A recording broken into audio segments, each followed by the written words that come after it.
Hey Boyd, how you doing? So, Phoebe Rizzo's still working through that backlog. So, the 60s must have been a wild time for Toho. Because, what are you doing, guys? Okay, so Frankenstein versus Baragon is the Japanese official title for this film. However, the US release title was Frankenstein Conquers the World, which I just love that title just because of how absurd it sounds. And also the fact that it's nothing to do with the film at all. Frankenstein vs. Aragon, very literal. But I guess the U.S. marketing didn't know. It was like, who the fuck is Baragon? So we know who Frankenstein is. Let's just make it more about Frankenstein. Also, since Frankenstein would be our protagonist monster in this one.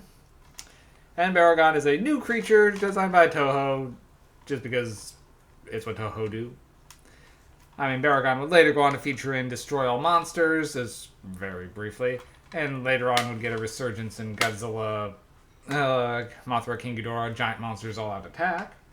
But for the most part, Baragon was not very well often seen. But this is still a little piece of Toho kaiju film, so naturally I owned it and had to review it.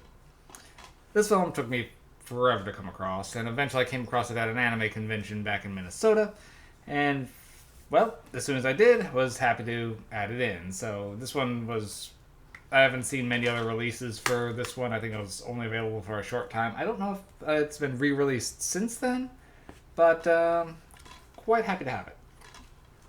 Okay, that said, the movie itself is more weird than anything else. Okay, so 60s. There was a big Frankenstein boom.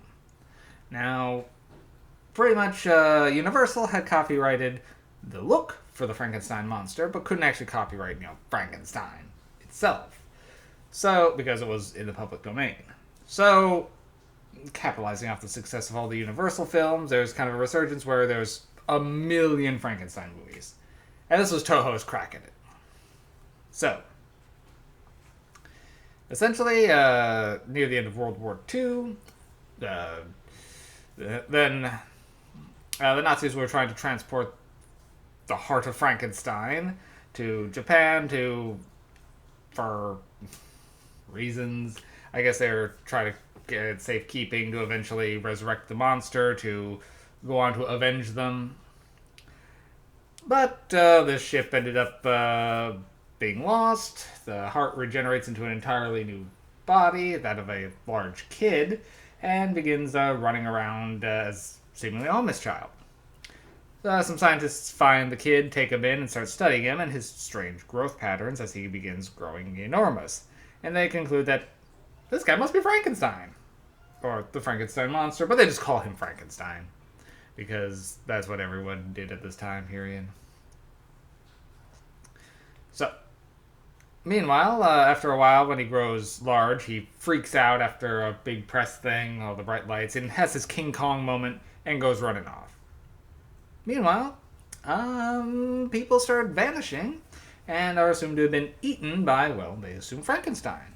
So a hunt is on to find and kill the monster. However, the problem is, it ain't Frankenstein, but a burrowing monster that's causing earthquakes, named then known later as Baragon, who pops up with his glowing horn and fiery breath to eat delicious people. And Frankenstein, who gets along very well with his scientists and doesn't want anything bad to happen to people, despite them shooting at him and chasing him off, he goes and squares off against Baragon. Before Deus Ex Octopus just pops up and takes him out. This movie's weird. And I never thought I'd have to use the term Deus Ex Octopus, so there's another one for you. So, 60s were a wild time.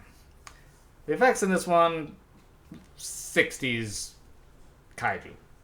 It's pretty basic. The octopus at the end is a little dicey. But Baragon himself, pretty well done, despite having kind of almost a weird puppy dog look to him. And the Frankenstein's, yeah, it's just a guy in makeup. So,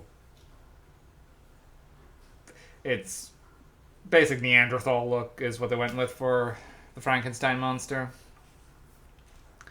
But Baragon does.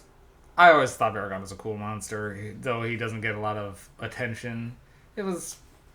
It's worth watching just for him.